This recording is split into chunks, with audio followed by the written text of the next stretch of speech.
All right. Testing, testing. We got audio? Cool. Sweet. Hey, everybody.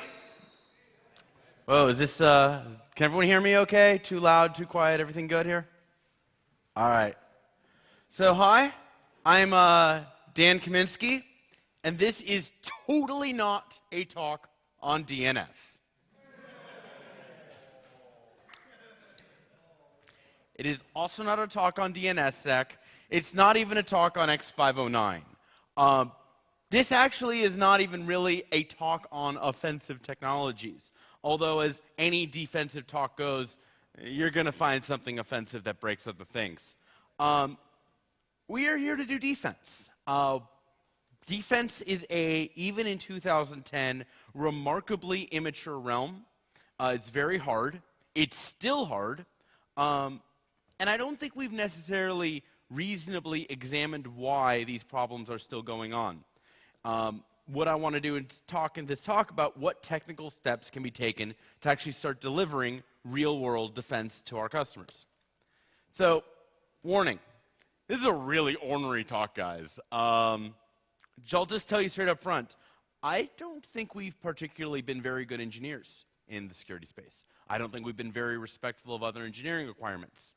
Quite specifically, when it comes to the web, who here has ever built a website, been involved with the back end of a website? Not just for breaking it, for like building stuff? Okay, so my overriding belief is that we in the security community tell you to do really pain-in-the-butt things, and we think it's okay. One of the things we say is that you should put randomized tokens in all of the URLs that you use. Yeah, it's a big pain in the butt, and I'm going to talk about why. And finally, what I want to talk about here is to explain apparently base64 is a lot more useful than you may have thought. So that's kind of what we're going to do here. So let me set the stage. See? DNS, nowhere on this slide. Listen, HTML, JavaScript, and CSS are by a wide margin the most popular programming languages on the planet for front-end GUI design. You laugh, you know it's true. Your 8-year-old cousin can write some HTML. Your 8-year-old cousin will throw himself off the roof before he touches Win32. Whatever makes it work, man. Look, this stuff is bigger than Win32. It's bigger than Objective-C. It's bigger than Java. Let's be honest, it's even bigger than Flash in terms of how much stuff has been written in it. Why install software? Why deal with all that? You can just go to kayak.com. That's why this stuff is very big. But the web has a security problem, by which I mean the web kind of is a security problem. Cross-site scripting and cross-site request forgery attacks are absolutely endemic. And SQL injection attacks are not actually going away. And injection is not limited to SQL. We have injection problems in XML, in JSON. Heck, even LDAP is in trouble. We are having some canonical bugs that we've known about for over a decade, and they're on the vast majority of what has been written. Everyone who raised your hand earlier, you have probably screwed this stuff up. Like, look to the left of you, look to the right of you, look all around you. There might be a guy in the room who hasn't screwed this up, but that's about it. Why? Why is this stuff still going wrong? Like, after all, aren't these solved problems? Don't you just use randomized tokens and validate your input, whatever that's supposed to mean? Like, why is this stuff still haunting us? Now, our traditional response in our industry is for us to say developers are stupid and lazy because it defines us as intelligent and industrious. I like this. This is great for my ego. But you know what? I got to tell you something here. If it takes them 2 years to build it and us 2 weeks to break it, who do you think has the harder job? I got a hint. It's not us.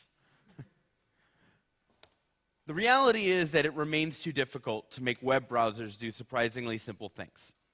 I was talking to someone very, very good web developer, someone who actually has been going to DEF CON for years. And she looks at me and she says, you know, Dan, I've been doing this forever, and I've been coming to DEF CON forever. But you know, it's $50,000 US for me to build a website. And it's $150,000 for me to get someone to come out and make the website secure. Do you know of a client that will let me charge 4 times as much for the same functionality? And I gotta be honest, I don't. I really don't. Our advice sucks. It's expensive. It's ungodly expensive. It's ungodly expensive in terms of dev hours, and it's even worse in terms of actual validation. And we think that's okay because it's security. And of course, if it's security, it has to matter. You know what? We lost and didn't even notice. Let's talk about something that is actually a wildly common piece of advice. Now, to give you a little bit of background, there's this thing called cross-site request forgery, where some other site causes a query to come into your site, and you know, their query mixes with your credentials, and bad stuff happens. And one thing that was suggested is, what if we had a randomized domain? So instead of www.foo.com, you had per user ab319.foo.com. Well, what would you have to do in order to do this? Well, let's see here. Quiet you. All application local URLs have to be rewritten. While standard HTML forms and hyperlinks are easy, we've got to edit all prior existing JavaScript. We've got to deal with all implementations of document location, opening new windows, all on-click events, all on-submit events. HTML code, by the way, might include external reference JavaScript libraries, which have to be processed as well. Because of these problems, a web application that is protected by such a solution has to be examined and tested thoroughly. Guys, this is a lot of work. Like, this is an incredible amount of work. This is as much work as actually building the damn application in the first place. This isn't something obscure. This is an everyday recommendation we make in the security industry that web people should do. This is not good. It's not like we're weak in obscure places. This is session management. Session management is not obscure. Session management is an inherent aspect of any system that allows authentication. Now, if you go back to the original history of the web wasn't particularly originally designed as an authenticated resource. All material was designed to be able to link to all other material. And let's be honest, we weren't supposed to have everything be a dynamic PHP web page. They were files in a directory. But you know what? It's 2010. It's not 1993. Over 17 years, you can actually re-engineer things to be more convenient or more mature if you actually pay attention, which is frankly something we haven't been. The canonical way that session management is done, such that when you actually access a web page, you get different content than, say, some random other person. The canonical implementation is something called cookies. These are small blobs of data that once they're given to you are reattached to every following HTTP request. So you get your cookie, and then the next time you go to the site, it's, I have my arbitrary blob. And the blob is some encoded thing that says that you logged in, provided a password, answered a phone call, whatever. The deal with cookies, though, the thing that was done 17 years ago, cookies don't care where a request came from. If you go to any random site on the internet and it has a request to Facebook, that request is going to go to Facebook not just with the attacker-controlled URL, but with your cookie. This is the heart of cross-site scripting. This is the heart of cross-site request forgery. Cookies attach to any requests that are within the scope of that cookie, whether or not they actually originated from the same site. This is a problem. I mean, obviously, other people get to play around with your password. So what we tell people in our community to do, and when we tell people to do is, no, don't use the cookie, which is automatic and just works. Instead, go ahead and take this token here and append it onto the end of every single request, and never screw it up. And do all of this work so that always works right. That's what we tell people to do. Cross-site request forgery tokens are about sacrificing the automatic nature of cookies for manual integration of a token in each generated URI, no matter how expensive that must be. Can't we have something better? It's 2010. Why is this still such a hack? Like, all of this is really painful. All of it leaks. The answer why is because never mind. The answer why is because we haven't asked for anything better. Every time I've ever talked to someone about what we do about this session management problem, the response tends to be, see, this is why cookies should not work from third-party domains. If I am on badguy.com, how come a request can happen that goes to Facebook? We should just turn that off. And then I observe that that will break the web, and people are like, well, you know, sometimes you got to break a few eggs to make an omelet. Yes, screw you. No, I'm serious. Like, that is the actual, literal word-for-word response. Actually, no, it's more fuck you than screw you. But, okay. Our message really is, it doesn't matter if it's expensive. It doesn't matter if it's fragile. It doesn't matter if it breaks things. It doesn't even matter if it doesn't do a great job securing things, because there are bugs in CSRF tokens too. It's security. Obviously, you have to do it. Because we're so hard about this, instead of improving our technologies to the point where they're deployable, we do the bare minimum effort, and then we spin our wheels demanding the deployment of immature defenses. I'm done with it. I want to see better. Now, you may disagree with me. You may think all our existing solutions are good enough, and the only problem is lazy and stupid developers. You might even use the phrase insufficiently incentivized. If you think this, okay. Nothing I say is going to convince you otherwise. Maybe you'll find a cool thing later on in the slides, but you're not going to believe me.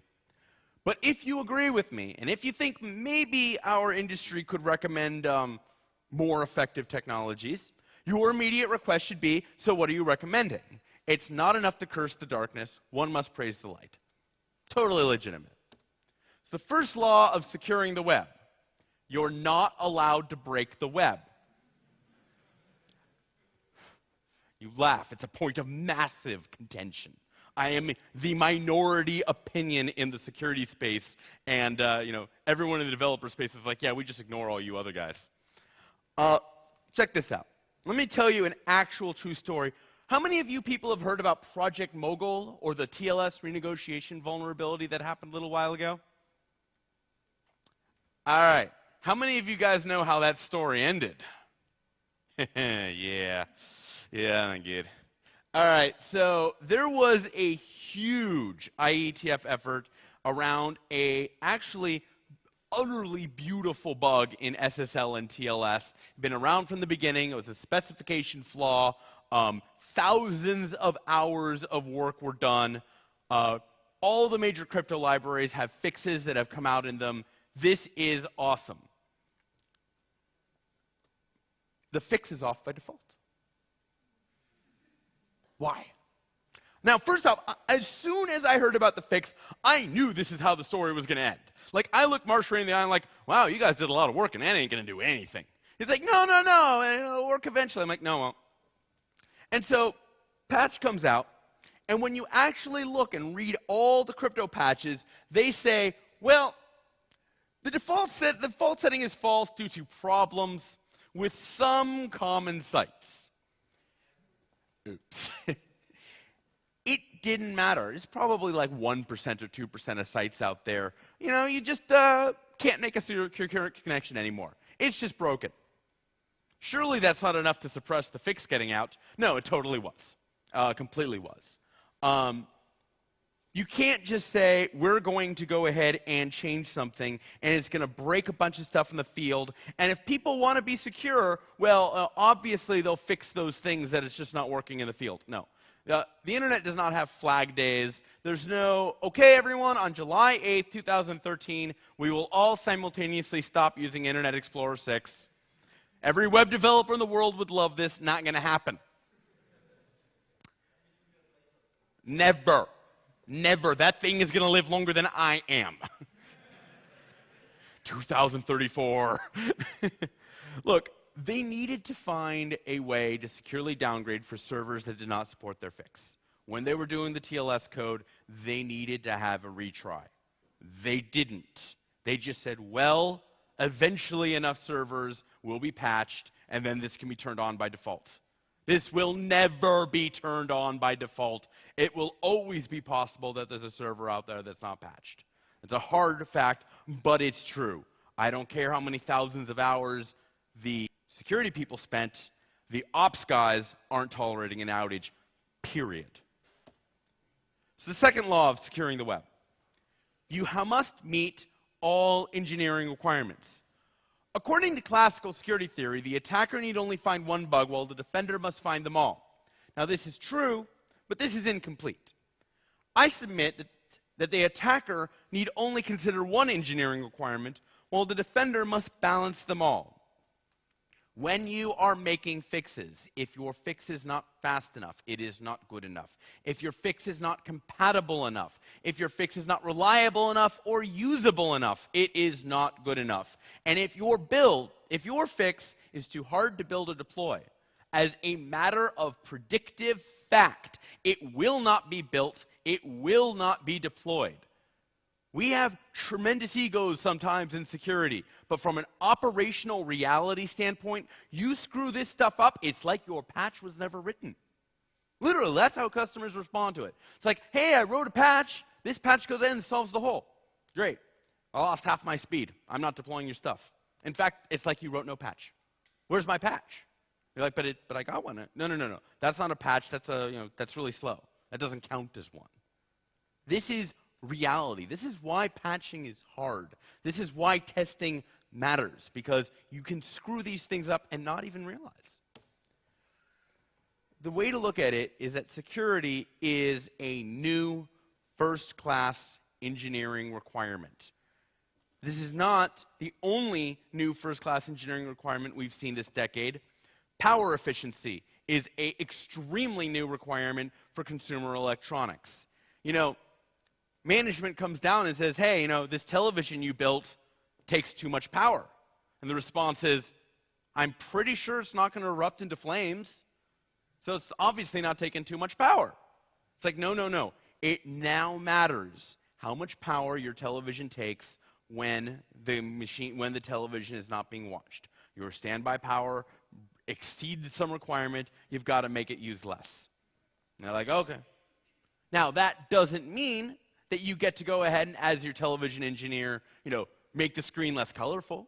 It's still got to be colorful, it's still got to be high res, still got to have good sound, it's still got to, manage to get good reception. It has to do all the things it did before, but now it's got to use a low power when it's asleep. It's a new requirement. It doesn't actually get to alter any of the existing stuff. And what that means is something very interesting. It means that surprisingly basic work remains to be done in security defense, because a lot of our recommendations have always assumed we get to do whatever we want because we're so important. Well, it turns out you don't. We actually have to make all of our requirements met, just like the television guys have to be less power, but television guys have to be less power while still doing all the things that were done before. So, let's start out by trying to see, is it possible to do something better than a cross-site request forgery token? And to genericize the request, to genericize the ask, we want a secure session context. We want the ability to have, when I am logged into a site, only I get to use that site. Other people in other tabs don't get to use it too. It's a small ask. You'd think it'd be done by now. But it's 2010. It ain't done. How does a secure session context improve security? Let's look at cross-site scripting and cross-site request forgery. They have something very interesting in common: cross-site. I submit to the audience, there are two kinds of web pages. There's BBC. BBC needs the ability to have anyone in the internet link to this particular story. Deep linking is totally required, absolutely. But you know what? I don't need yahoo.com to be able to link me 3 pages into a 4-page checkout. It's a different kind of site.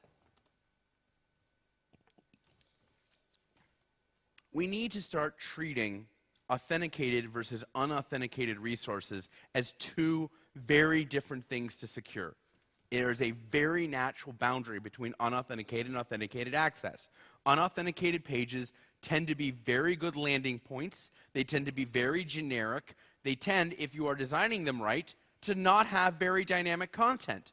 Not even because of security, but just because of performance. Because random people from all over the internet are showing up there, maybe it should be cacheable. The performance guys have been making the unauthenticated pages more secure, at least in theory, for years, just because it keeps the site running. The authenticated pages in a site have extreme complexity. The checkout from Amazon is actually quite complicated. Online banking applications are actually quite complicated. You know what? You don't actually need the ability to deep link into one of these applications. If you had a strong session context, you could have large numbers of what we normally call flaws, and none of them would be exploitable because you wouldn't be able to link into them at all. Oh, this page is going to reflect whatever comes into the 83rd hidden form field. You know what? I don't care. It came in from a remote site. It's not exploitable anymore. That's where we need to start being able to get. Now, it's not like devs haven't thought of this. I cannot tell you the number of times I have seen people try to implement what is referred to as server-side referrer checking. Who here knows what the referrer flag is in an HTTP, a referrer header is in an HTTP request? All right, so check it out. If you are on badguy.com and there's an image link, say to goodguy.com, that HTTP request is going to come in, and generally, the unfortunate word, but generally, there will be a header that said, hey, I'm asking for the good guy image here. And by the way, this is from badguy.com, just so you know. So lots of devs have said, why don't I just look at this HTTP header, and if I see it's from some other site, I just ban them. Go ahead and block them. It's very easy to write. People can write it in 10 minutes. And you know what? They do. Lots of content management systems have this very functionality. Developers finding a defensive technology that is easy and non-disruptive to implement, they actually do the work. It's not that they're lazy and stupid, it's that they want something simple and straightforward and non-intrusive to implement. This looks like it is. We tell them not to use it. We tell them, no. Referrer headers can be spoofed using XML HTTP and by using Flash, as demonstrated by a Meet client in Rapid7, and therefore cannot be trusted. That is from the canonical guide to why you should not use server-side referrer checking. There's a problem. It's not true. A Meet client and Rapid7 got this fixed years ago. Referrer headers have been unspoofable since about 2007. It's not that it's perfect, because let me tell you, nothing's perfect in the web browser. However, as part of the security model of every single browser in the field and every single plugin in the field, if you can spoof a referrer header, it is a bug. It will be fixed in an emergency patch, or in the monthly patch cycle or whatnot. So can't we use this then? It's secure. There's no way to spoof it, so security doesn't have a problem. No, no. Application compatibility is why you can't use this technique. It turns out that there are many, many ways of navigating from one page to another page. You can follow a link. You can change document location href in JavaScript. You can follow a 302 redirect. You can follow a meta HTTP equiv refresh link. There's window open. Is the referrer header there? Maybe. Depends on the browser, depends on the call, depends on the time of day. I don't care. You can't depend on it actually being there. It's really annoying. And that is without the security tools butting in. There's this hilarious page on the WordPress site that says, here's how you administer your WordPress site if you have any of these security tools installed. So here's what you do if you have Norton Internet Security. Here's what you do if you have Provoxy. Here's what you do if you have McAfee. The thing is a suicide note for web administration. It's a tragedy. And that's to say nothing about all the various, this isn't very well known. About 20% of HTTP traffic on the open internet comes from behind a proxy. generally a squid proxy. And a bunch of these proxies also remove referrer headers. Now, I can understand why referrer headers might be removed. Like, there's a little bit of a privacy link, and, there's some things called dynamic cross-site request forgery attacks. But could they have left the referrer header when it was the same domain? Like, really? Like, there's no privacy issue. You're using this site. You don't need to remove the header there. I know. One security technology interfering with another security technology, that could never happen. Crap. Let's talk about failing open. Who here thinks failing open's a good idea? Good. So, a lot of devs have said this. Well, all right, there might be situations where there's not an XSRF header. However, if we were to see that there's a conflict, in other words, if we're talking to one of the 60 or 70%, or maybe even 80% of people who will give us referrer headers, if we're talking to them and they tell us very clearly there's a problem, why don't we at least block those situations? In other words, if the risk information is missing, let them through. But if they have a clear sign that there's a problem, okay, maybe we should stop them. At least we'll handle 80% of the threat, right? Problem is, as I said earlier, there's a million ways to browse from one site to another. And as an attacker, you can actually very reliably send a request such that a referrer header does not show up on a foreign site.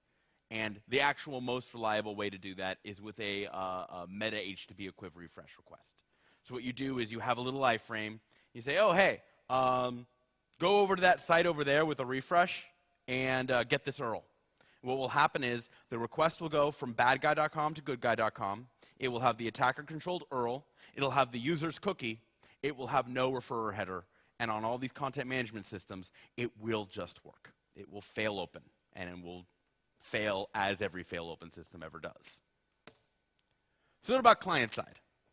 So seeing all of these nasty things on the wire that are altering headers, I basically said, okay, what if we can't rely on anything on the server side to tell us what went wrong? Could we detect that there was some outside interference with our session inside of the client? Now, this is a little heretical. You're never supposed to trust the client. How could you trust the client? It is, at the end of the day, the web browser, the client, that knows the source of a navigation request. If you have two tabs open, and one of those tabs is good guy, and one of those tabs is bad guy, and bad guy's tab makes a request for good guy's content, it is only the browser that knows that happened.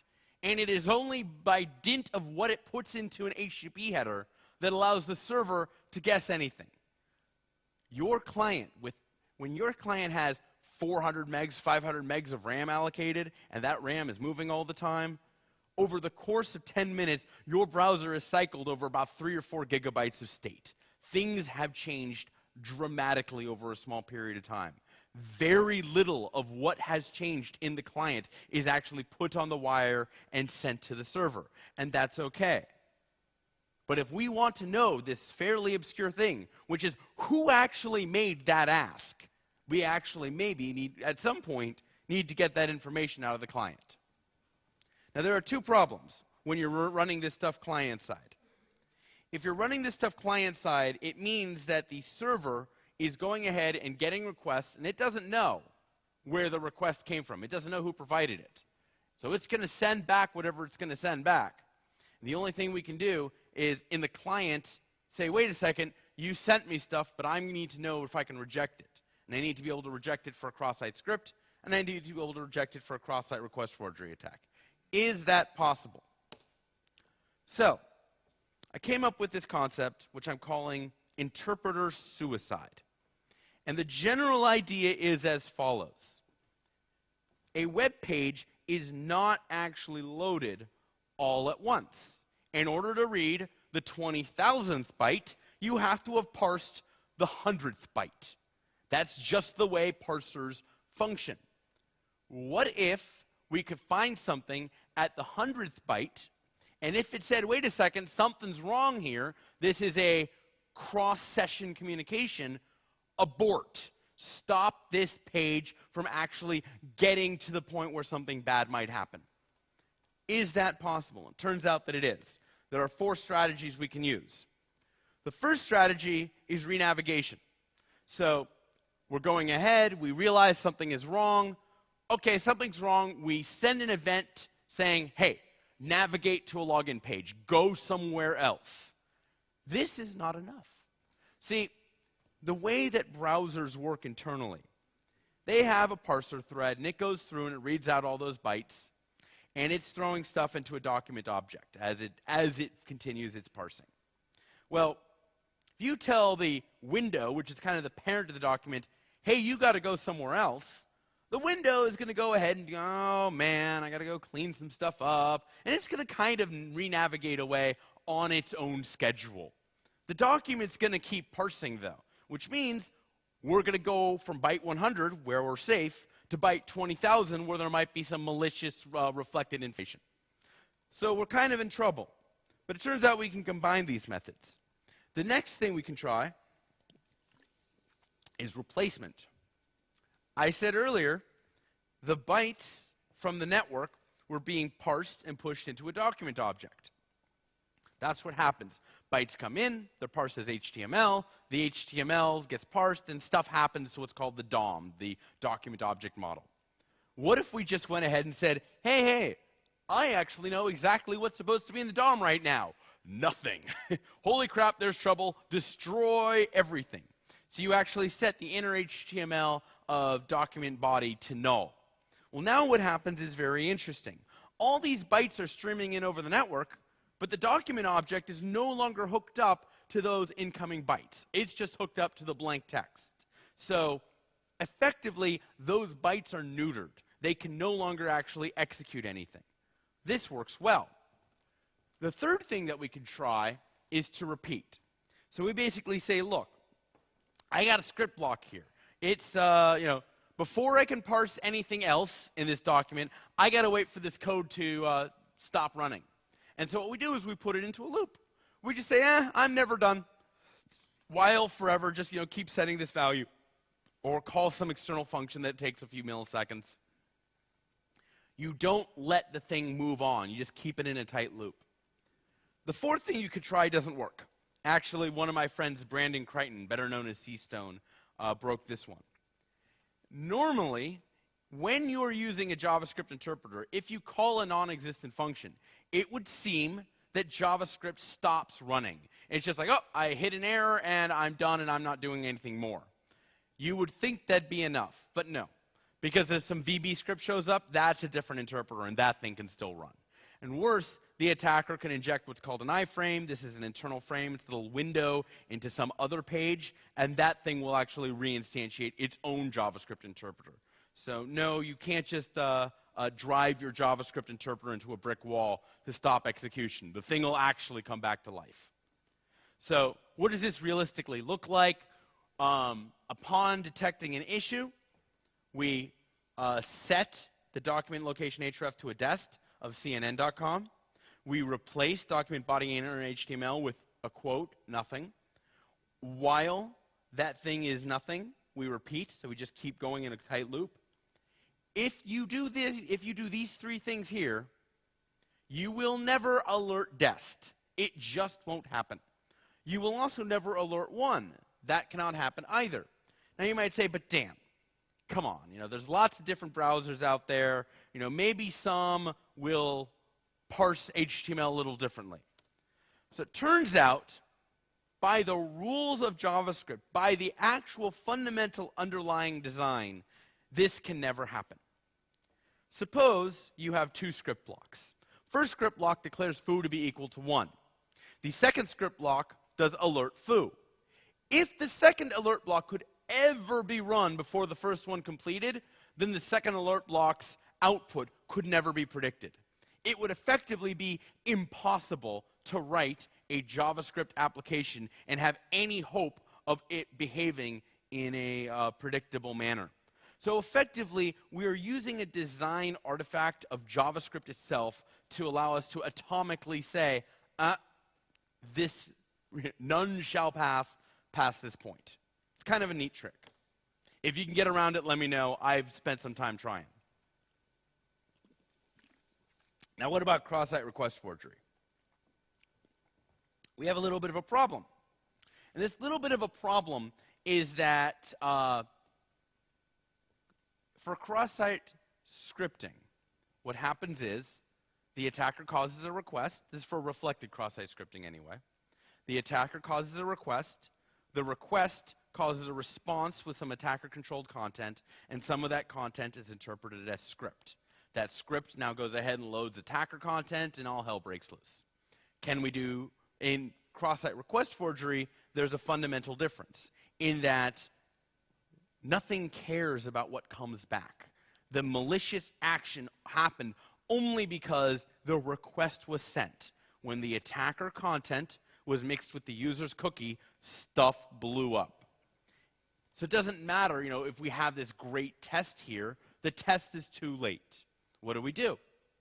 Well, what if we actually had the response matter in a cross-site request? So in other words, what if the response to an untokened request was a blob of JavaScript? Said, you want me to go ahead and do this action? Hey, run this JavaScript just so I can see for sure that everything's okay. And the JavaScript has the magic test, and if the test has failed, then the interpreter suicide happens, and everything is hunky-dory. This works well. It has something of a performance impact, but it functions. The bigger issue is application compatibility.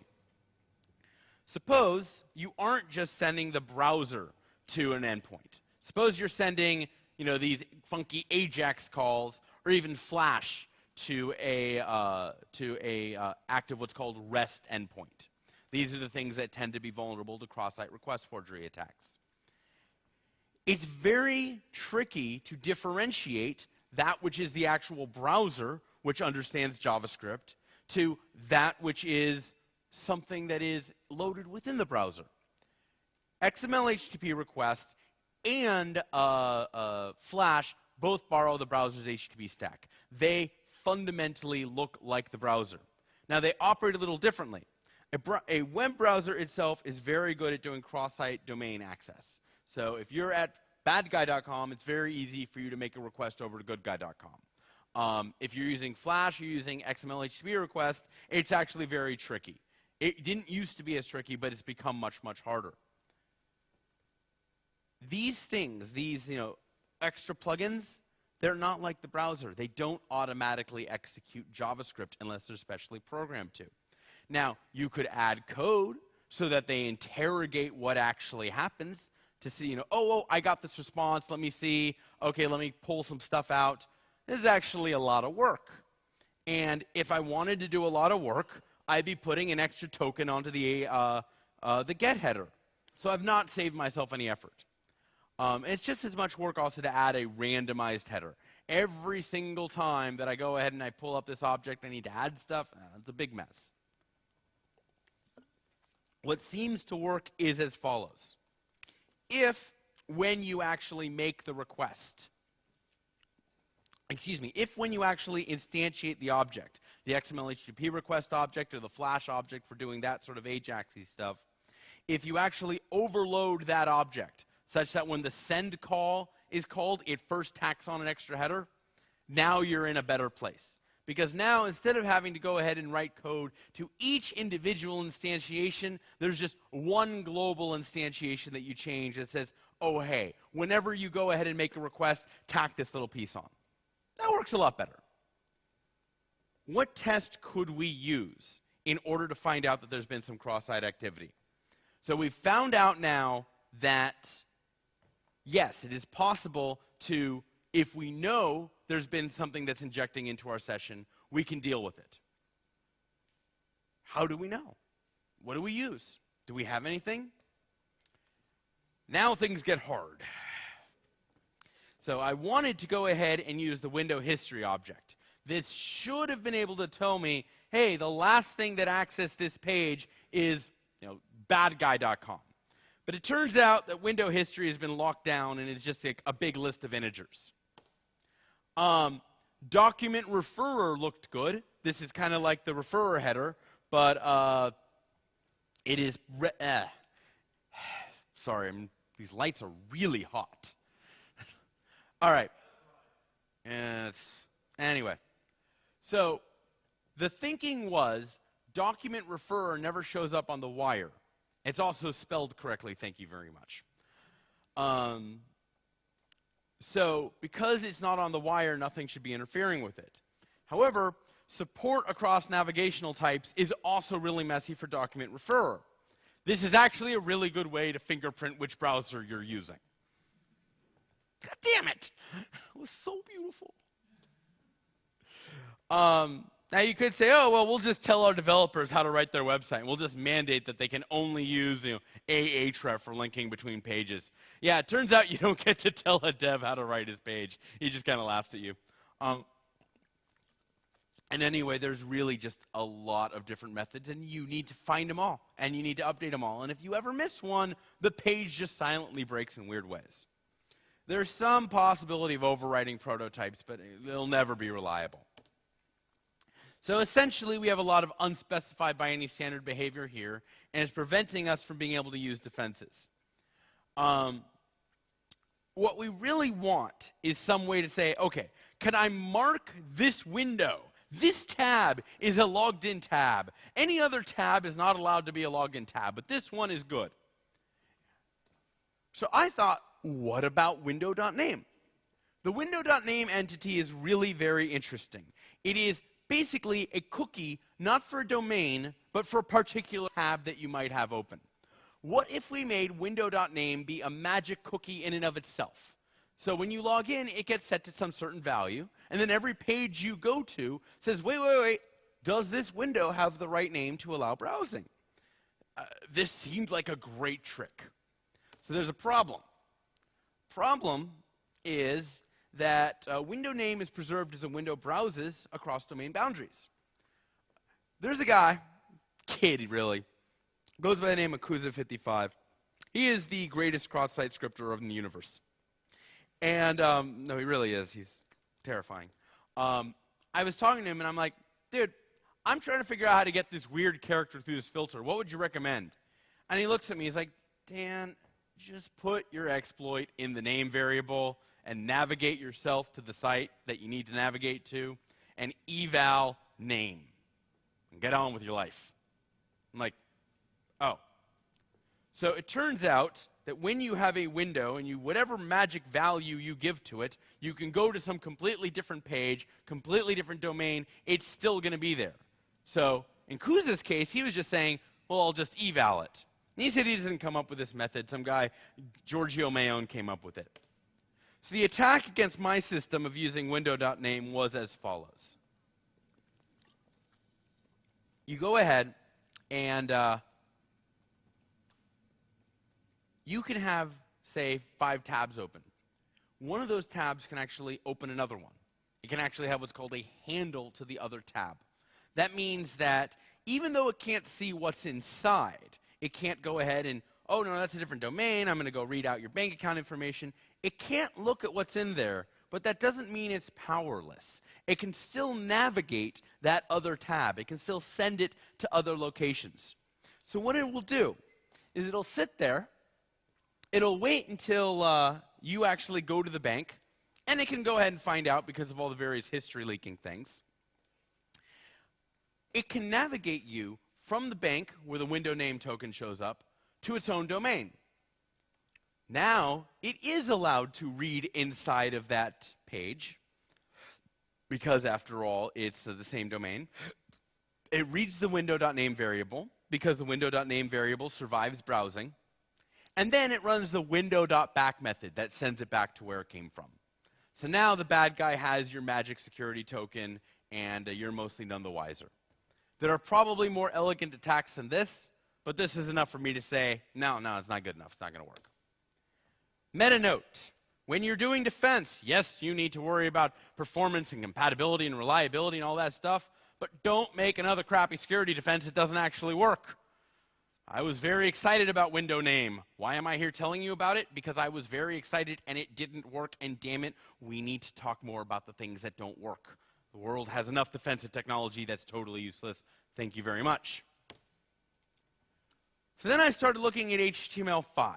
And HTML5 has something called session storage. This is a store that is tagged not just to a domain, but to a window. And I'm thinking, great, this is exactly what I need. This is surely where I can put in some magic tokens that no one else can manipulate. It says, okay, this is now the logged in magic window. The problem is it's the same stuff. The foreign domain can go ahead. It can navigate us around. It can navigate our window.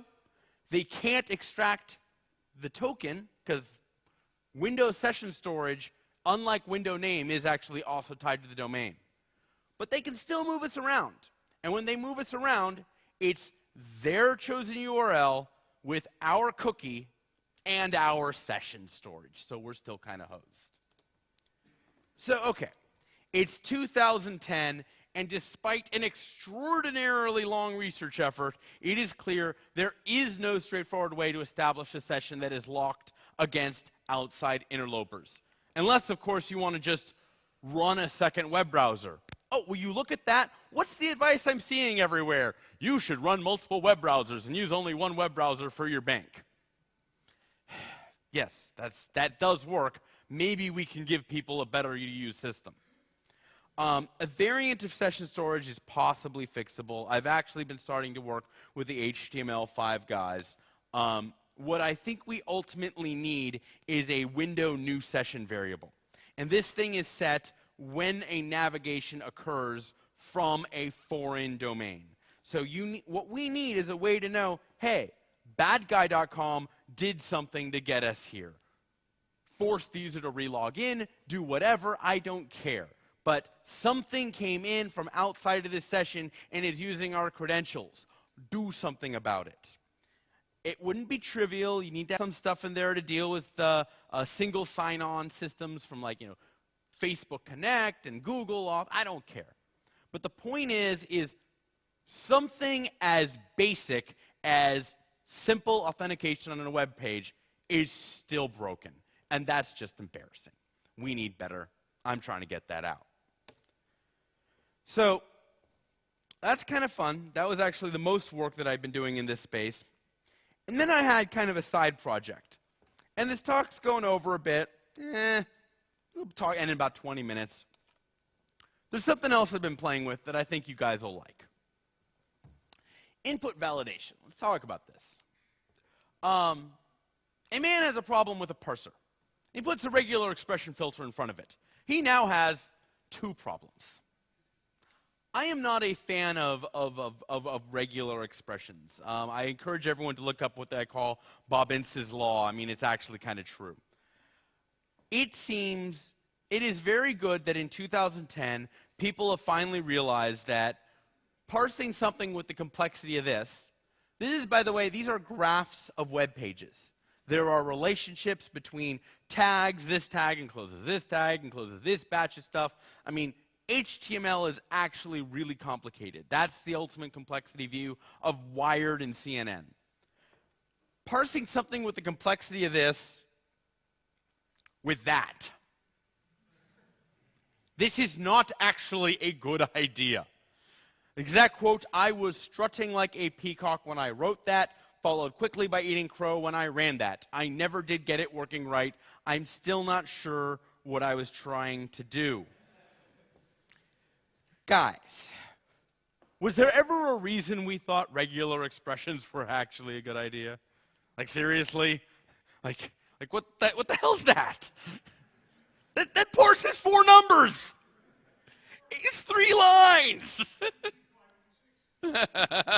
Oh, God. The thing wouldn't fit on the slide. Okay. I'm being ornery, but I mean that ornery. Many uses of regular expressions for input validation, they're not for implementing complex rules for input. If you've ever seen the hackers.org cheat sheet for cross-site scripting, you know why all of those things work? They work because regular expressions don't. It is a necessary procedure for many systems to be able to integrate potentially attacker-supplied strings into commands and queries otherwise written by a programmer. The challenge, the game, if you will, is to keep the user's substrings separate from the actual programmer stuff. And so what we see regex is used ultimately for are replacing characters, for escaping. Now, I'm going to tell you, I don't think escaping works very well. I just don't. The profusion of SQL and XML and JSON and LDAP injection shows us it is ultimately very difficult to know if you have two parsers. I have this one and I have this one, and I need to keep them in sync. That's actually really difficult. Things were easier when we had ASCII, okay? When there were 60 characters, 70 characters, 80 characters, you could maybe deal with that. Once Unicode came into the picture, and especially this horrifyingly wonderful thing called best fit matching, guys, you just don't know.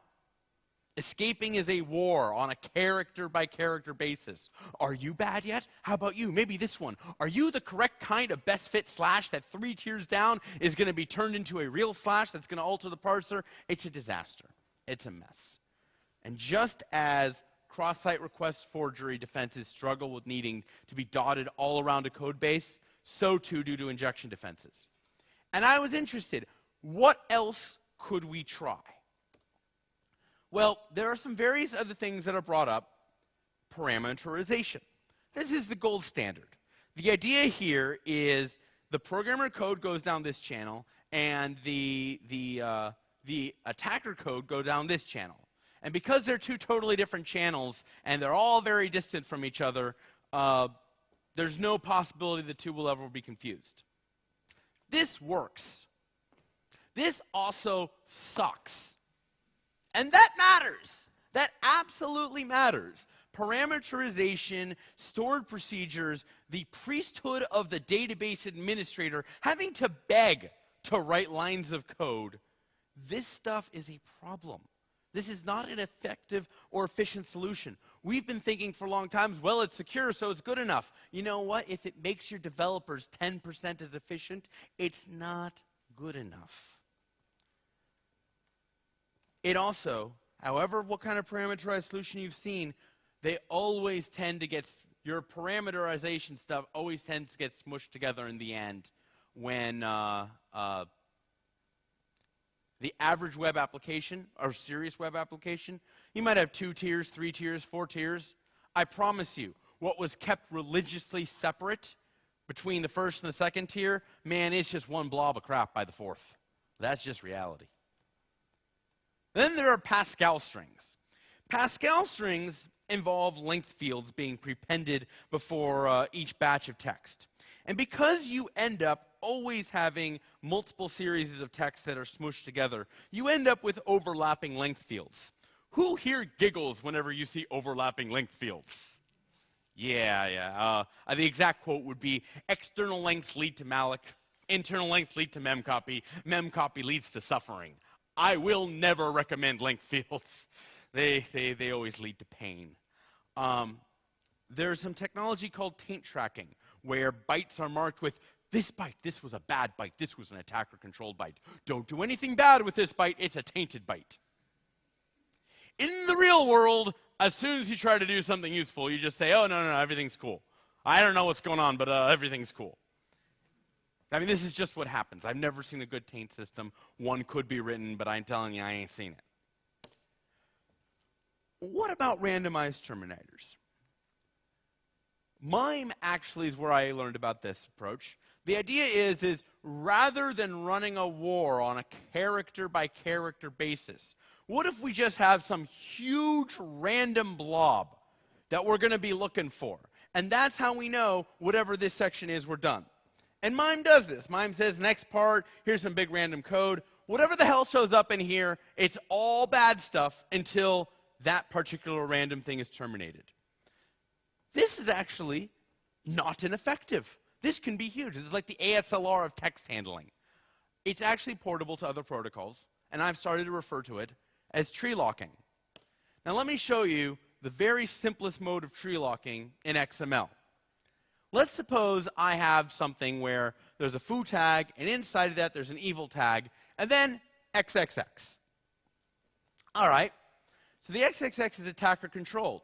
The attacker obviously normally would say, well, I'm going to go ahead and close evil, and then I'm going to have some other stuff, and then I'll close that, and I'll have my little injection working. It'll be great. But what if the attacker is kind of stuck? What if they're trapped between two randomized tags? They can put whatever they want there, but they don't know what they want. That actually works kind of well. Implementation-wise, is very straightforward. I'm running low on time, so I'm not going to go through it, but it's in the slides. This is a slow way. It could be done much faster. There is a risk, and this risk is an iceberg that we probably just have not noticed in existing stuff. Let's suppose you have a batch of XML, and the batch of XML says, well, I've got a book, and then there's a title, and then Lang Ing, and it's Harry Potter, and a price of $29.99, then we close the book. And this is our little XML data set. There is a search language for XML called XPath. It's very popular. Why? Because it is super easy to use. An XPath search for /book/title will return all titles within books. How easy and straightforward is that? How could you possibly get any easier? Aha! You could also search for /title. And that just gives you all titles, no matter where in the XML tree that happens to show up. And now we have our potential risk. Because in real-world enterprise systems, XML blobs get grown more and more and more. And you might have a section up at the top that came in from the attacker. And that has some XML, but that's all attacker XML. And I, with tree locking, was trying to keep someone in that little thing up in the corner. And I can do that. But what if the code 4 tiers down says, show me every tag, no matter where it happens to be, that's run arbitrary code?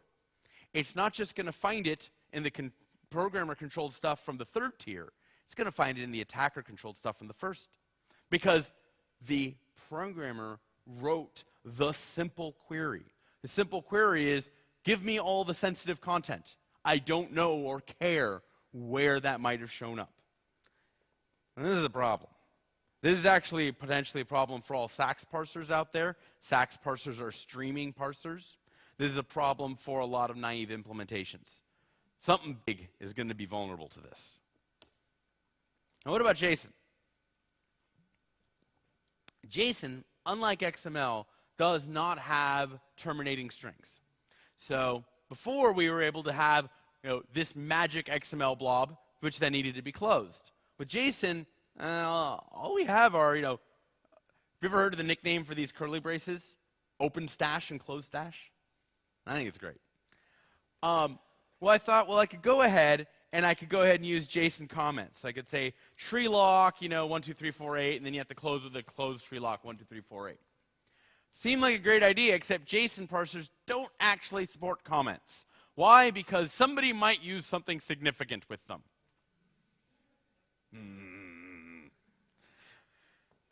More importantly, it's not actually the right thing to do to use things like this, because the problem is that this support fails open.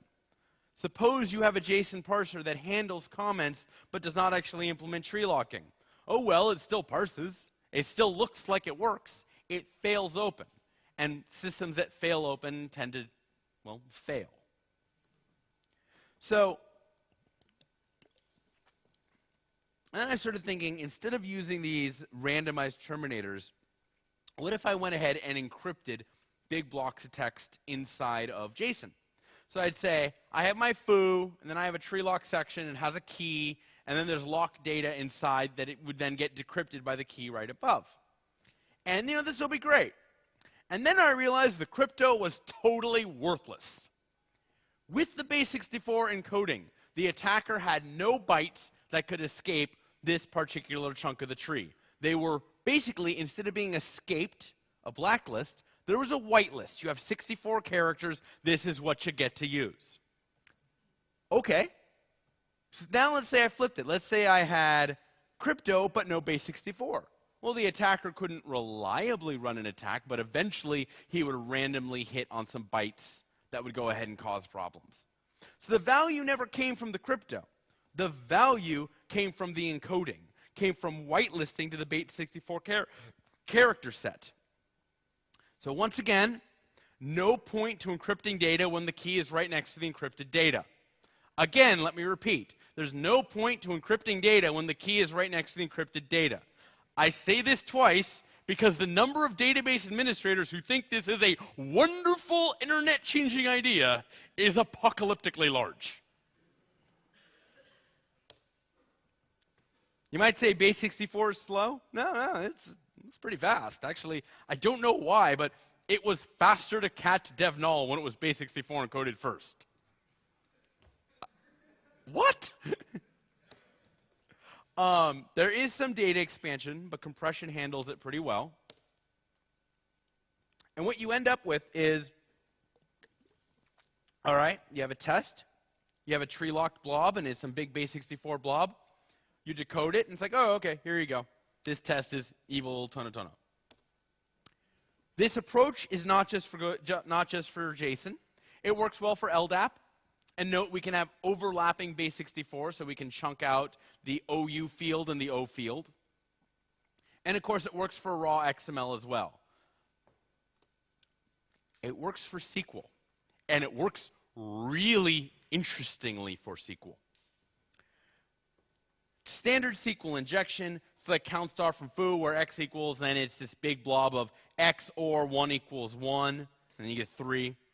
Suppose you go ahead and you have that actually be select count star from foo, where x equals base64, decode, big blob of stuff. Now you get 0. This is an alternate encoding. I am not actually the first person to have this class of idea. In fact, some random guy in the Czech Republic posted on the MySQL list. He's like, I am so tired of SQL injection, I'm just going to turn everything into ASCII 1s and 0s. Inject that. And of course, people made fun of him. And they're like, yeah, well, you've just come up with simply another way of escaping your data. What could possibly be significant about that? You know what? Random little Czech dude was right. Okay, look. You know what ECCAB3IAJZENPSCX is never going to be parsed as? That is never going to be parsed as SQL. That is never going to be parsed as JSON. That is never going to be parsed as LDAP. When we had that base64 decode function right here, we are type safe going in to this function. The actual parser, the SQL parser, is going to see this, and it is only ever going to see it as a string. There is going to be a response from that function, that base64 decode function. That response is going to be seen as a string literal. There is going to be a type associated with that response. And that type is not going to be a subquery. That type is not going to be an or, an and, a command, a function, and anything. It's gonna be a string. We're actually going to have type safety again. In this model, if you actually base64 encode your data as it goes into the database, you aren't just speaking base64 randomly, you are speaking to the parser itself. And you are saying, this data here needs to be parsed in this particular way, and never shall you parse it any other. That's actually kind of awesome. Now I know what you're saying. Are you sure we can't just do escaping? I mean, how hard could it be to parse Unicode? Goddamn Unicode. All right, so check this out. I said earlier this wasn't a talk about X509. I lied a little. There's a little bit of awesome X509 stuff I didn't talk about last year. So Last year, any of you remember this whole null terminator and a certificate an SSL certificate brouhaha? So, one of the responses that I got back was, oh, okay, so apparently null is a banned character for X509 certificates. We got to make sure not to have a null. And indeed, that is true. However, there's more than one number that equals 0 in Unicode. So what you can have, so UTF-8 is a 8-bit usually encoding. And by usually, I mean sometimes it's 8-bit, sometimes it's 16-bit, sometimes it's 24-bit, sometimes it's 32-bit. Yeah, you really don't know. You can have what's called an overwide character. This is a character that normally could be described in a small number of bytes, but you know, if you want to put extra, that works too. So OXCO, OX80 is an overwide null. It's another way of saying 0. If you put that in a certificate, Windows Crypto API would also treat it as a null. Okay, we'll ban that one too. Okay, there were 4 other ways of expressing null that I knew of. This is to say nothing about what's called best fit matching, where, well, that looks enough like a slash, or enough like a dot, or enough like a dash. Guys, the problem with implementing 2 parsers is you just don't know. The great thing about my base64 solution, you always know. Hey, I don't care what Unicode's in there, but this is what SQL is going to see. SQL is going to see a string coming into a function, and the function's going to return a string, and I am done with having SQL injection. Thank you very much.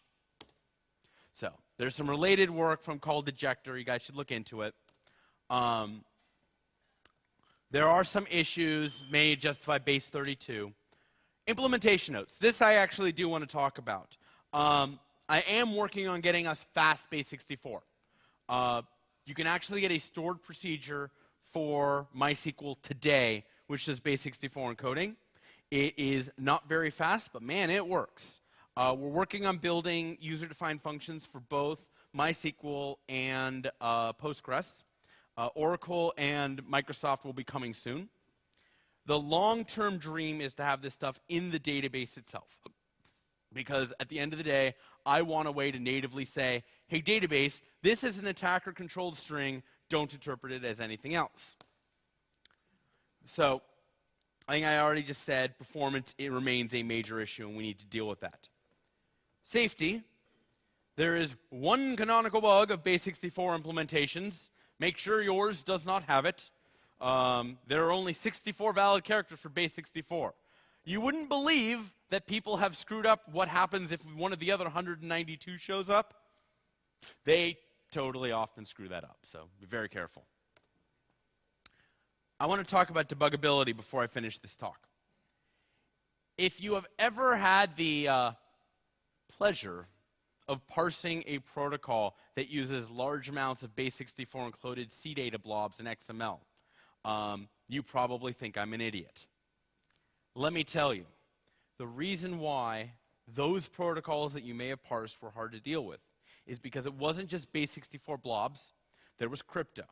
And the crypto was set up so that you had to be a, crypto god to get the decryption key.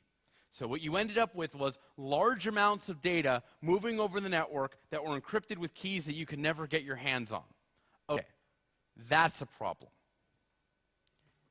My approach seems to be better because I'm saying never actually encrypt the data. You're just putting it in base64 to prevent confusion with your actual programmer supplied data. What I think might actually make this approach popular with developers is it's easy. Developers like string interpolation. They like it a lot. They love saying things like query equals select star from table where fname equals fname and country equals country. They love doing this. And in fact, if they have to go ahead and bash pieces of strings together using tons of punctuation, my God, they'll do that too. Why are they doing this instead of all the parameterization that we tell them to? there is something called Fitts' Law. Does anyone here know what Fitts' Law is, or knew before it walked in the room? Fitts' Law says that the closer two things are, and the bigger they are, the faster it is you can work with them. I think Fitts' Law is true for programmers. This is usually UI law. I think programmers want code and data to be right up next to each other, because when they're thinking of them, they're thinking of the data going into the code. They don't want the code over here and the data over here, because that's not how their brains work. And they will actively work to get those things as close as possible, and then we get to go ahead and spend a whole bunch of money forcing them to unwrite it and making it good. I want to make the way they write code the secure way. What if you had a second interpolation syntax? What if you could say star dollar sign table, or star exclamation point table, or dollar sign exclamation point table, dollar sign exclamation point f name? And what if the actual interpolation decode of that was itself safe base64? Now you could go ahead and develop in your native style. You could develop easily and happily, and by the way, very quickly see, as a security auditor and as a DBA, the strings that I'm getting from the outside world are all encoded in a way that they will always be seen as safe strings. The programmer is happy because he gets a useful interpolation syntax. The DBA is happy because he sees what he's getting is safely typed. The security auditor is happy because, you know what? No more injections. This is a better way to play the game. So, to summarize, thank you all for your patience. Most of this talk has been about how to protect networks, but you can't defend without good offensive knowledge. So the offensive stuff I've talked about first showed you that if you have a system that is doing referrer checking, you can very easily bypass the referrer checking using meta HTTP refresh, or actually by bouncing between HTTP and HTTPS requests. That also works. I've pointed out that override nulls and override characters in general are a way to get around a lot of filters. I reminded you guys about eval name, because that is ultimately how all cross-site scripting attacks should be implemented. And we talked about how parsers that search the tree and don't care where in the tree they find something are ultimately going to be vulnerable to attack. In terms of defenses, defense is hard. It requires being aware of a whole ton of issues that have nothing to do with leet security. If you are not obsessed with all these other issues, people just aren't going to deploy your stuff. I mean, like, nice job, kid. Your stuff doesn't work in the field. Session handling for browsers remains a total embarrassment. It is possible to generate a strong binding between a user and their actual login session, but it requires throwing tokens on at extraordinary expense. We need better. We can possibly get it. Finally, the last thing we talked about was that base64 as an encoding mechanism for potentially attacker-controlled strings bypasses entire classes of failures that we've been having in the last 10 years of trying to deal with SQL and other injections. As a final note, it's not like developers haven't had to escape. Exclamation points or apostrophes show up all the time. Developers have had to deal with escaping anyway. They've needed a better way. With base64, we can support Irish names. That's what I got.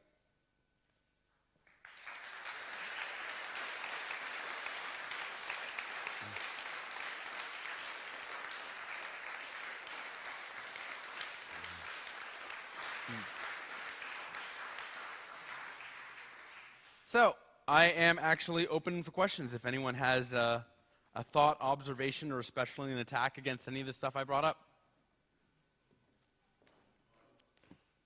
And by the way, I can't emphasize enough, please break my stuff.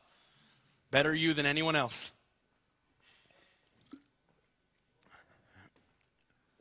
Is the other mic on?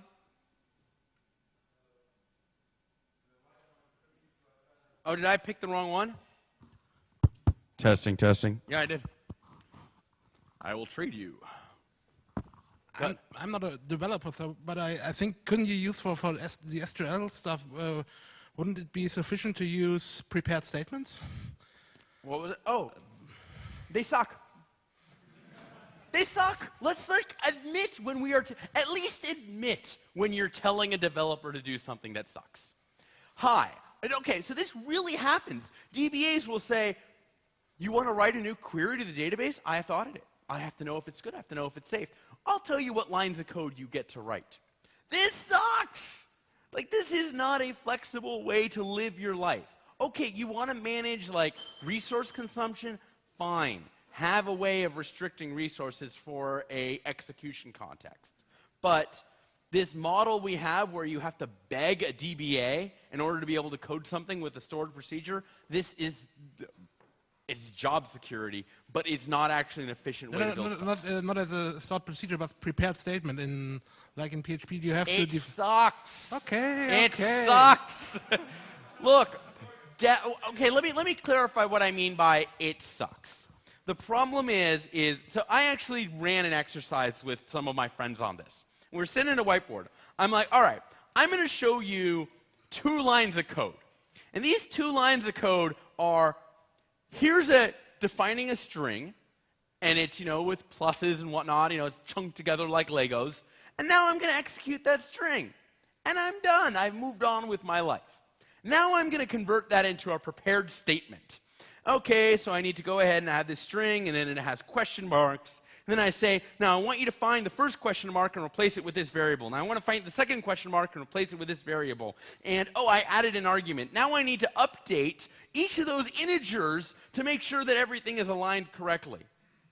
This sucks. String concatenation was working great. And the prepared statement stuff, this comes back to this. We don't register when we're giving painful advice. Developer pain does not exist in our reality because all we tend to care about is it secure, not is it actually easy to write. But sorry, that's exactly the same what you're doing with your base 64 decoding, because you're treating or you're changing the default behavior, the default thinking of SQL developers or database developers. And it doesn't really matter if it's the stuff proposed or if it's base 64, it's just the same. But you can yes, you can just keep your pluses in your statement. But actually, the developers have to include something special into their statements. So it's pretty much the same. They have to change their code. You would be right if I hadn't proposed the alternate syntax. Base 64, if it's just another escaping. So here's the problem. One of the problems with escaping, and I actually skipped over this slide because of time. You see this if you spend some time auditing code. So data comes in from the outside world. And the first thing we do is we go ahead and we run this escape statement on it. So now it's supposed to be safe. 5 functions down, all the way through this big, huge mess, we finally bother to go ahead and use the various values that were escaped. Fitz law. You developer down here is like, I don't know if my stuff has been escaped yet. Maybe I have to re-escape it. And now you get into this wonderful joy of multi-escape bugs. And so then people are like, well, maybe there's a problem with the escaping. And they go ahead and they look 5 levels back. And then the security auditor shows up and he's like, I need a static analyzer to figure out whether there's actually security going on or not. Now, I want to show you something about this line right here. If I'm a security auditor, I look at BD $! Table, and I immediately know that thing is coming out, and that's coming out in base 64, and it's being interpreted by the database engine as a base 64 blob. If I'm a developer and I see this, I see, hey, that's 1 line of code. That's something that I can treat in the same way I have been writing code insecurely. I have a couple more characters, but it's in line. It doesn't violate Fitz law. It's still pretty easy to use. What I'm saying is if we want secure systems, we need to make secure systems look as much as possible like the insecure stuff developers want to write anyway. And I think this actually looks pretty good. But actually, it's not that much of a difference. Like when you use prepared statements, you don't have to check for them being escaped at all. So actually, it's pretty much the same. You rely on something, on some data format, and you do the same when you have prepared statements. But maybe we can take this discussion offline. I don't know, it can go on for like another half an hour probably. You may disagree. Look, I don't mean that, I want to be clear. I don't mean that as an insult. I don't mean that as a negative statement. Like, there's no way I could convince everyone in this room, or even many people who believed it at first, that prepared statements are actually a bad thing. All I can tell you is that the marketplace of developers has basically decided that they don't want to use it unless they're absolutely forced to. Our reaction has been to absolutely force them to. Have you ever seen a prepared statement where a developer wasn't required to write one? Because I haven't. When it's policy, they'll write it that way. Here, grab the mic. This is actually very funny. The question that was asked is, well, aren't prepared statements faster? They can be. But a really funny thing happens when you have when you actually have a type context. Here. That grammar can be remembered because the actual user-supplied data has been very visibly separated out. I could actually write a preprocessor to turn that string into a prepared statement. In fact, the database backend can, and simply have a statement cache. Be like, oh, it's another of this form. Let me just extract that for me. Devs love string concatenation. It is flexible for them. It is understandable for them. The very interesting thing is they don't even realize it, but they're writing compilers. They're writing language translators. And that's just part of how they want to go about doing things. When the biggest problem with prepared statements, in my experience, is in the real world, sometimes you just got to tack on a few more clauses. I'm sorry. Every once in a while, there's a weird situation, and you need to be able to say, oh, yeah, throw this extra or clause on. Throw this extra and clause on. Go through a loop here. The structure of queries is not always static.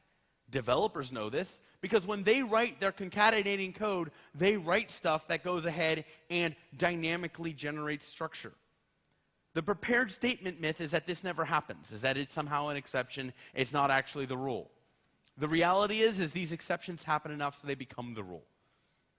Yes, devs can always work around it, but how about we make life easier for them? What if the easier way to write something was also the secure way to write it? Why has it always got to be harder? Any other questions? Go ahead. Yeah, I have a question regarding this session separating problem. Yeah. Well, what do you think about the approach taken by Google Chrome, where every tab is basically a separate process? Because unless you're running Windows, processes are fairly good separated, right? Really? How does that change what's going on the wire? It doesn't. At the end of the day, if process 2 sends... If you have two tabs open, and one is at badguy.com and one is at goodguy.com, both tabs have access to the same cookie store. They do. There's always a shared context. Doesn't matter how you architect your code. The very design of the web is enforcing a shared context.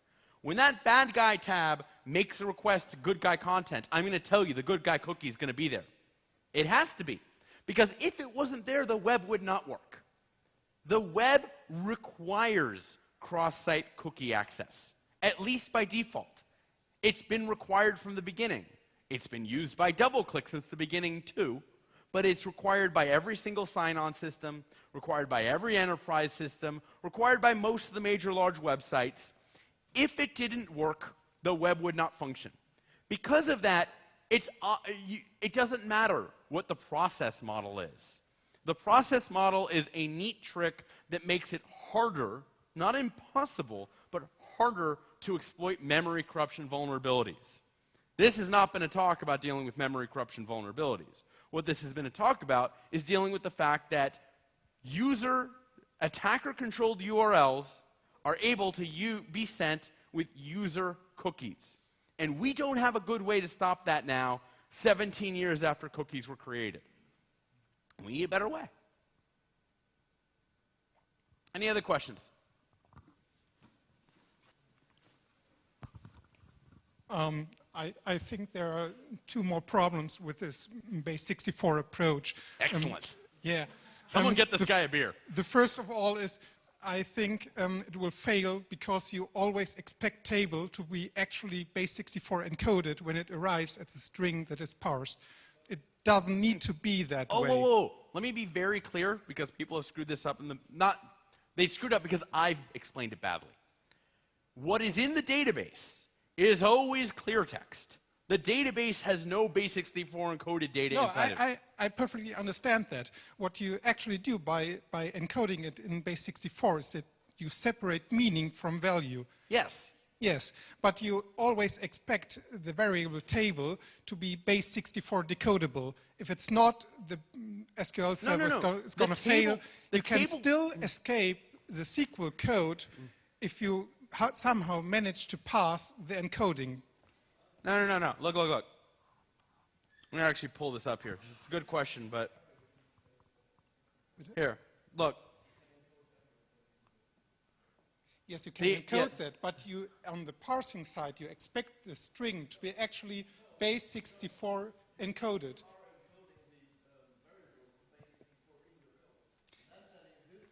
But I perfectly understand that, but I doubt that you always get, or I am perfectly sure that you get around always encoding the evil string up here, which is red, and into base 64 and passing it on to the database. You will always get somewhere where you can pass a string that actually breaks the encoding and has this magic Terminator character that you expect to be base 64. I think the whitelisting won't work. So here's the deal. There's actually a possible exploit path, and you do deserve a beer. If you have a database in which a function can return not just a bare string, but a string that itself might be recursively parsed as code, then my approach does not help. The reason my approach works is, have you ever written a parser? Like a lexern or a parser? So the idea is the thing goes ahead and it sees, there we go, there's the mouse. It sees a select verb. It sees the count modifier for this star. It's going ahead and picking out each character. Now this base 64 decode, quote, base 64 encode string. This thing doesn't just return ABC123. This thing returns a parsed token of a certain type. And that type is string, not thing to be recursively reparsed. It returns string. And that's something that is metadata above and beyond what is actually encodable from a particular string. That's why this is interesting. What I had a failed experiment, by the way, where I tried to do implicit tree locking here. So what I tried to do is I tried to have a function called tree lock where I would have tree lock 123, comma, attacker controlled string, comma, 123, and then close. And the idea is then the attacker couldn't know he had to predict 123. Maybe it was 4. It was some random integer. And the problem was that the actual middle value wasn't necessarily being parsed as a string. It could, say, be a subquery. And so the attacker could still go ahead and get arbitrary SQL to execute. What is interesting here is that I'm able to constrain someone to a string going into a function that only returns a string. That's why this is interesting. Go ahead in the back. Do you have the mic? Well, this is getting recorded, so we should move the mic. Also, I can barely hear you.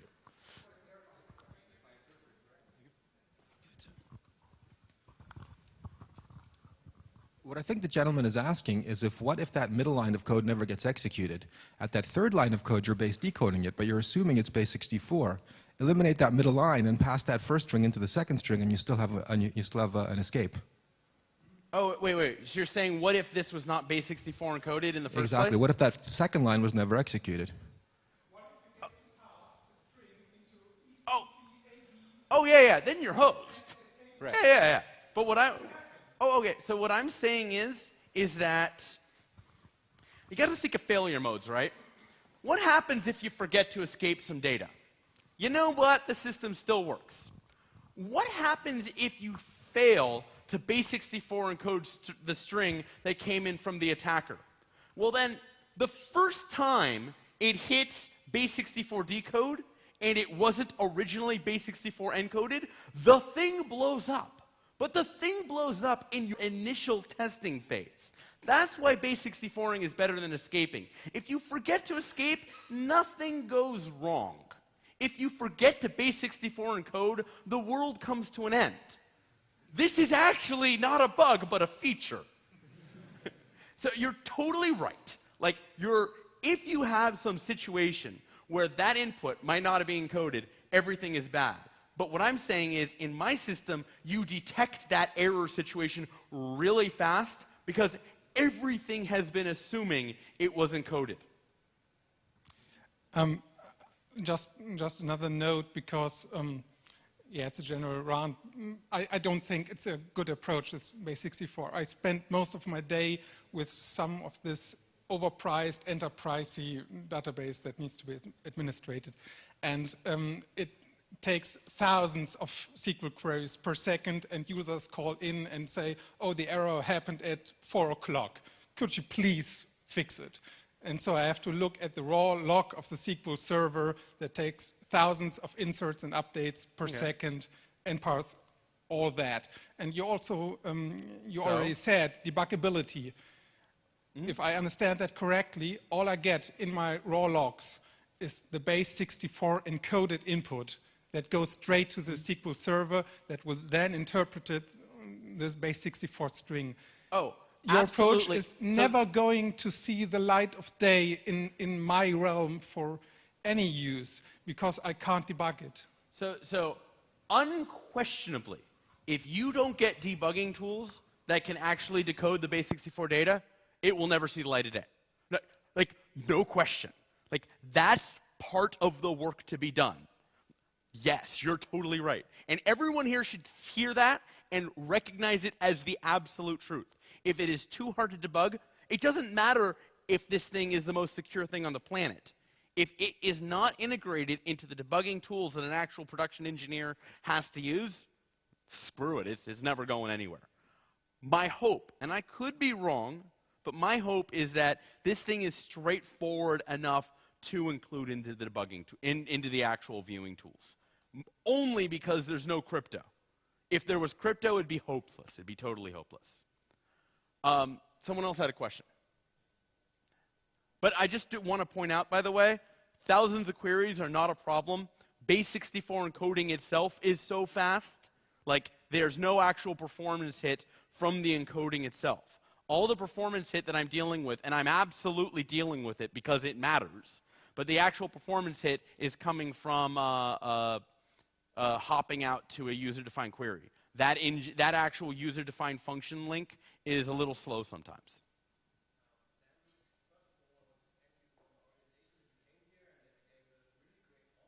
Thank you.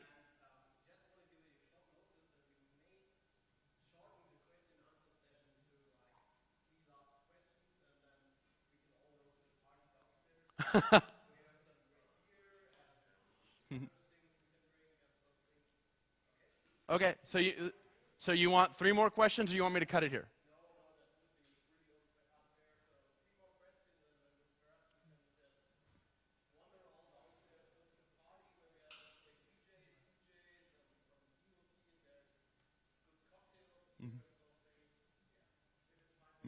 Yeah, that's fine.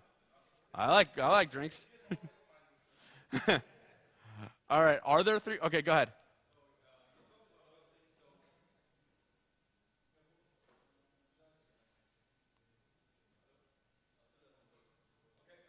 Maybe I just speak up a bit. Okay, you talked about a lot of things, so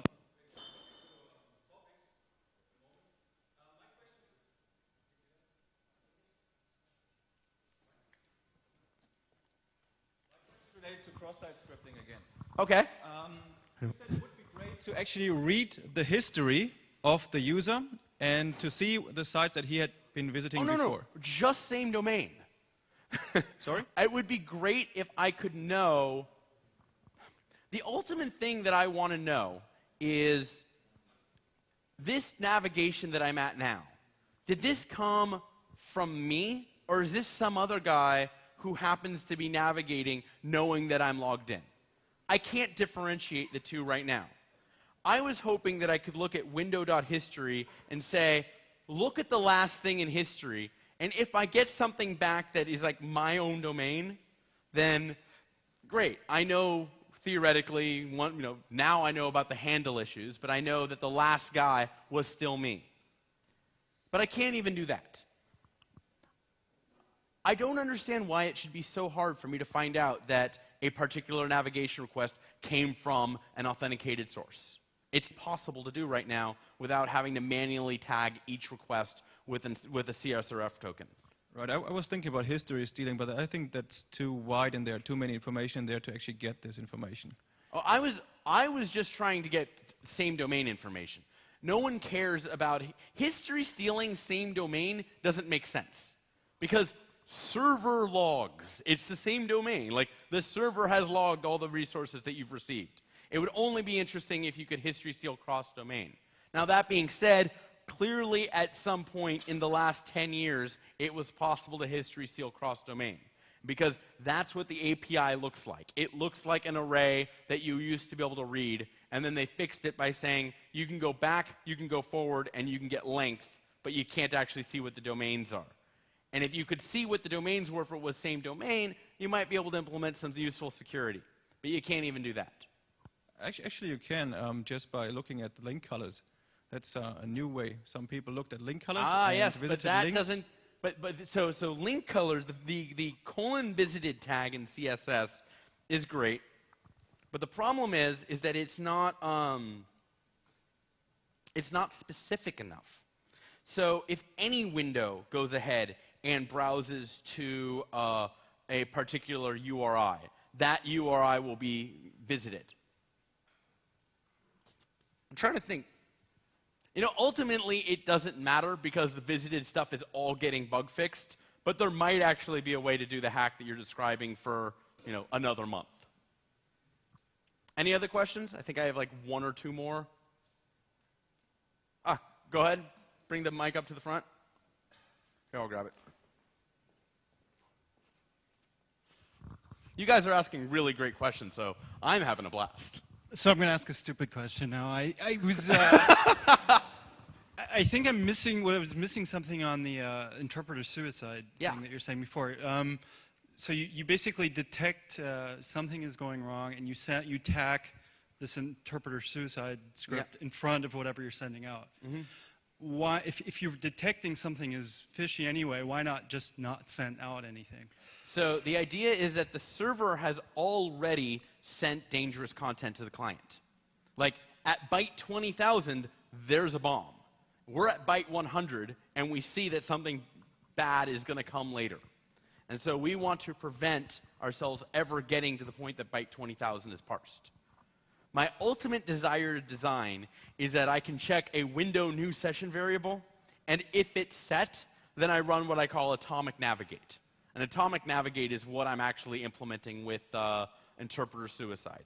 It's I'm here, and I am here until my parent window navigates me somewhere else. Think of it like I have a script block. Something bad has been detected, and now what we're going to do is do everything in our power to prevent ourselves from ever getting out of that script block. Okay, so the detection is on the client side. Yeah, the detection. And I think that was the misunderstanding with that before, because people were thinking the encoding, the base 64 encoding, takes place on the client side, and then people could send you something that wasn't base 64 encoded. I think that was the...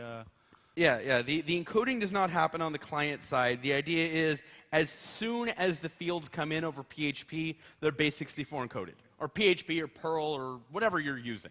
But as it's parsed out of the HTTP request, the variables are immediately base 64 encoded. They are continue to be tunneled in that as the block traverses the application, and it stays base 64 until the point where it shows up in the actual database. That's one approach. The other approach is that we actually trust the scripting environment to keep the string, to keep that particular variable in and of itself or unified. And we get all the way to the SQL statement, and now we just need to make sure that the SQL statement, when it's constructed, still keeps the isolation. So that's the late binding model. The early binding model is the thing is base64 encoded the moment it comes off of PHP. The late binding model is it's base64 encoded right as it's put into the SQL statement. Both work. What doesn't work, of course, is if you're doing client-side base64, because then the attacker just doesn't encode it. And you're host. Yeah, you're totally right. All right, I think I'm done for questions. Let's go drink and party.